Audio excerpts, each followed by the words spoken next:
ਅੱਜ ਮੈਂ ਤੁਹਾਨੂੰ ਵਿਖਾਣਾ ਨੌ ਕਤਾਰ ਕਿਵੇਂ ਖੇਡੀ ਦੀ ਹੈ। ਮੇਰੇ ਪਿਓ ਦਾ ਨਾਂ ਗੁਲਾਮ ਫਰੀਦ ਅਸਮਤ ਹੈ, ਜਿਹੜਾ ਨੌ ਕਤਾਰ ਦਾ ਚੈਂਪੀਅਨ ਆਈ।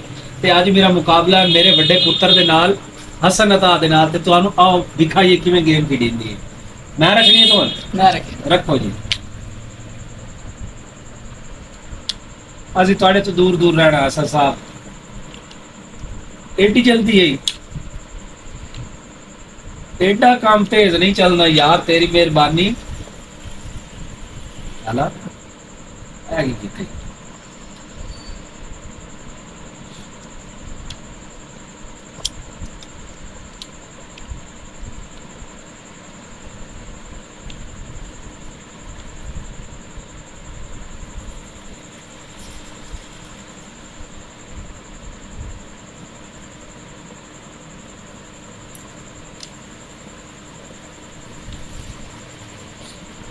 ਹੁਣ कट रुकी रहेंगे कोई ना।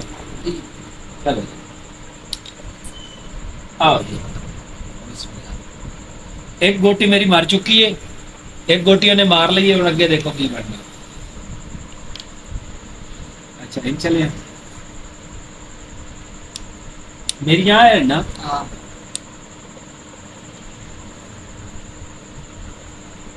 बड़ा तेज तरार निकले हैं भाई, ये ज्यादती है।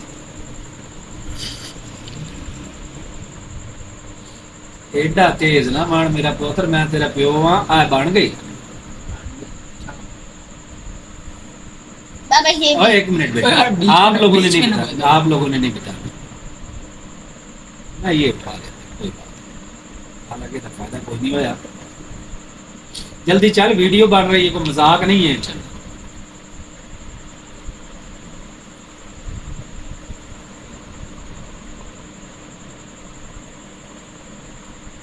आओ। हाँ जी,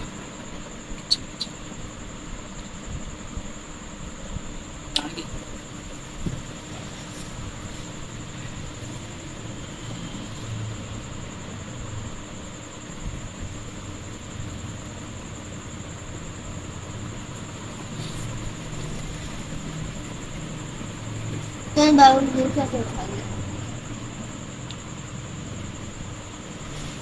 हाँ, हाँ। पोतरा चैंपियन निकले, पोतर नहीं।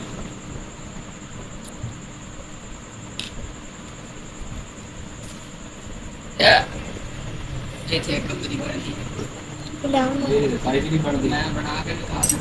इतना चांस है थोड़े को बनाने का, इतना सौखा चांस है। लेकिन बाद ही दस सेकंड तुझे गलत कदम चाल लेंगे। इतनी सोहनी है कि इतनी री घर सामने बन रही है।